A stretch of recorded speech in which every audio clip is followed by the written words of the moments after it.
ঢাকা থেকে আসার আগে রোজার ভিতরে বলেছিলাম আমার না ভীষণ দেশি হাঁসের মাংস খেতে ইচ্ছা করছে। বাড়িতে আসলে বাবা আমাকে দেশি হাঁসের মাংস খাওয়াবা। সেটা তো আব্বু মনে রেখে আমার জন্য বড় বড় 2টা হাঁস নিয়ে চলে এসেছে সকালবেলা। আমি কিন্তু বাড়িতে এসে আর একবারও বলিনি, সে মনে করে আমার জন্য হাঁস কিনে এনেছে।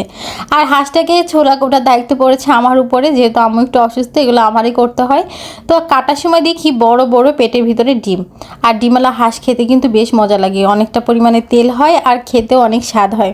তো আমি ডিমটা দেখে আমার বোনকে বললাম শিগগিরই ক্যামেরাটা অন কর, আমি আজকে এটা ভিডিও করি।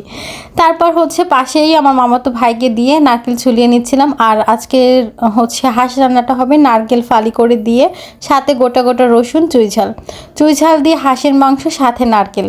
বলেন তো আর কি কিছু লাগে? হাঁসের তো কোনো স্মেল বেরোই হবে না, আর তার স্বাদ তো মনে করেন 4 গুণ বেড়ে যাবে। তো সে এখানে নারকেল ছুলে দিচ্ছিল, তারপর ফালি ফালি করে তুলিও দিয়েছে। আর নারকেল আমাদের গাছে এত পরিমাণে হয়, তারপরে এখন নারকেলের এত অভাব যে একটা নারকেল 180 টাকা করে কিনে এনে খেতে হচ্ছে। ভাবা যায় এই দুঃখ কোথায় রাখবো বলেন তো। যাই হোক, ভাই ওখানে নারকেল তুলে দিচ্ছিল, আর আমি এদিকে হাঁস কাটতেছিলাম। আরেকটা হাঁস আম্মু বেছে দিচ্ছিল। একটা কাটতে কাটতে আরেকটা আম্মু বেছে পুড়িয়ে দিয়েছে। এবার এটাকেও আমি কেটে নিব। সুন্দর করে 2টা হাঁসই কেটে নিচ্ছি। তারপর আম্মু রান্না করবে। সব কিছু জোগাড়যন্ত্র করে দিয়েছি, আম্মু বসে বসে রান্না করবে, কারণ আম্মুর হাতের হাঁস বেস্ট। এই যে সবটুকু হাঁস আমার কিন্তু কাটা হয়ে গেছে, 1 গামলার মতো হয়েছে, মাশাআল্লাহ বেশ ভালো মাংস হয়েছে। তো এগুলাকে এখন সুন্দর করে ক্লিন করে দেব ধুয়ে। আর এটাতেও তো আর হাঁস কিনে আনার সময় তো আব্বু চুইঝাল কিনে এনেছিল, সেই চুইঝালটাকে সুন্দর করে কেটে নিয়েছি, সাথে গোটা রসুন দিয়েছি। গোটা রসুনের সাথে চুইঝালের হাঁসের মাংসটা খেতে বেশ ভালো লাগে। আপনাদের কাছে কেমন লাগে বলেন তো? আমার কাছে কিন্তু অনেক মজা লাগে। তবে আমি আজকে ভেবেছিলাম আপনাদের সাথে হাঁসের পুরো রেসিপিটা শেয়ার করব।